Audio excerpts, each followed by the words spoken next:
চট্টগ্রাম কক্সবাজার মহাসড়ক ৬ লেন করার দাবিতে ১ ঘণ্টা সড়ক অবরোধ করে বিক্ষোভ করেছেন স্থানীয়রা। সকাল ৯টায় সাতকানিয়া উপজেলার কেরানীহাট এলাকায় জড়ো হয়ে মহাসড়কে ব্লকেড কর্মসূচি পালন করেন তারা।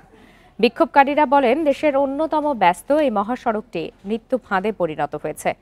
সরু সড়কে রাতে লবণবাহী ট্রাক চলাচলের কারণে পিচ্ছিল থাকে, এতে প্রায় প্রতিদিনই কোথাও না কোথাও দুর্ঘটনা ঘটছে।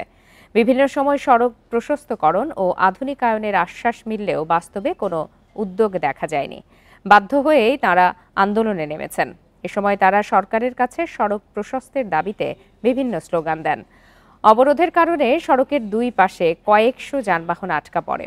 পুলিশ ও স্থানীয় প্রশাসনের আশ্বাসে অবরোধ প্রত্যাহার করে নেয় আন্দোলনকারীরা।